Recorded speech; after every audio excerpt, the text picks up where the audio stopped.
I'm Teisha Bader with Shalom TV's news update for Tuesday, July the 22nd, 2014. Operation Protective Edge entered its 15th day today, and the IDF's number of casualties now stands at 28.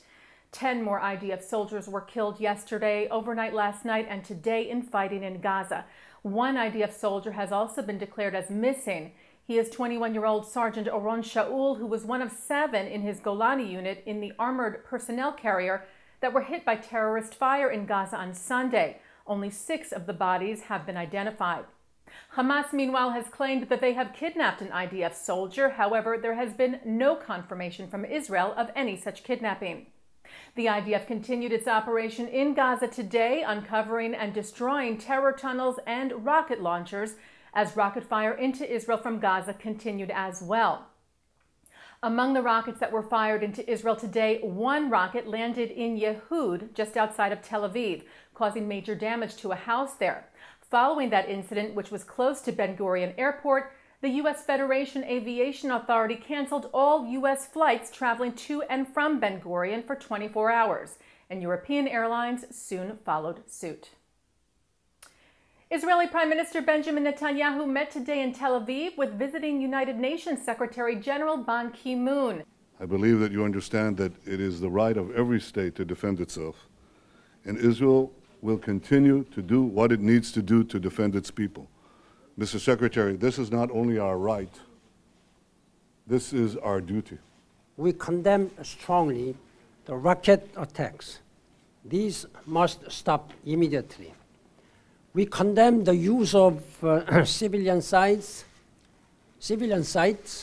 schools, hospitals, and other civilian facilities for military purposes. No country would accept the rockets raining down on its territory. And all countries and parties have an international obligation to protect civilians. My message to Israelis and Palestinians is the same. Stop fighting, start talking, and take on the root causes of the conflict so we are not back to the same situation in another 6 months or a year.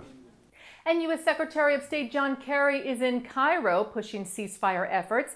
He met with Egypt's president and other officials there. Meanwhile, anti-Israel, pro-Palestinian and pro-Hamas protests continue to gain traction across Europe in particular. The Simon Wiesenthal Center's Dr. Shimon Samuels wrote a letter to French President François Hollande about the radical Islamist threats that have been present in recent rallies in Paris. Samuels wrote, exploiting the current Gaza crisis, pogromist mobs are 70 years after the Holocaust screaming death to the Jews in the very streets from which they were deported to the Nazi extermination camps. The center urged the president and other leaders to declare a zero-tolerance policy of such hatred. They noted also a statement by Muslim leader Imam of Drancy, Hassan Khalgoumi, who condemned all violence against fellow Jewish citizens and said his courageous voice must be echoed by Muslim leaders across the country. And the American Jewish Committee yesterday called on the European Union to convene an urgent meeting to address the wave of violence against Jews across Europe.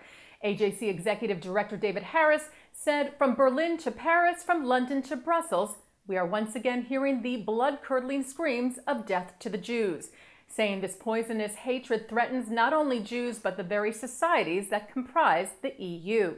And today, the AJC welcomed a statement by the foreign ministers of France, as well as Germany and Italy, who denounced the, quote, ugly anti-Semitic statements, demonstrations, and attacks of the last few days, and stressed that nothing, including the dramatic military confrontation in Gaza, justifies such actions in Europe.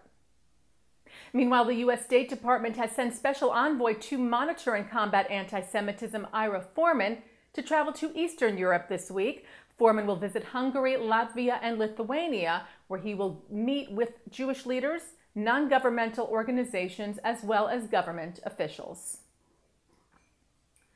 Protesters gathered last night in front of the Metropolitan Opera in New York City, calling for the Met to cancel the controversial opera, The Death of Klinghoffer. The opera portrays the events of October the 7th, 1985, when 69-year-old Leon Klinghoffer, a Jewish man confined to a wheelchair, was on a cruise on the Achille Lauro, along with his wife Marilyn, when 4 hijackers from the Palestinian Liberation Front took them and the other passengers and crew hostage, demanding the release of 50 Palestinians held in Israeli prisons. They singled out Klinghoffer, shot and killed him in his wheelchair, and threw him overboard. Many in the Jewish community have expressed their great concern about the opera, as they say it attempts to justify the terrorists. Organizer and director of Americans for a Safe Israel, Helen Friedman, said this anti-Semitic opera viciously falsifies history to malign and incite hatred against Israel and the Jewish people. She said the opera is a disgrace and should be canceled immediately. CBS New York reports that last night's protesters, sitting symbolically in wheelchairs and holding Israeli flags, were escorted away from the Met last night, but plan to be back tonight and every week until the opera is canceled. Shalom TV President Mark Golub has done programming on Shalom TV, calling upon the Metropolitan Opera to cancel the production as well. And turning now to our Shalom TV programming for tonight, Tuesday, July the 22nd. Coming up after the news, more of our coverage of Operation Protective Edge with Mark Golub and guests. That's at 6:30 tonight and again at 9. And that's Shalom TV's news update for Tuesday, July the 22nd, 2014. I'm Teisha Bader.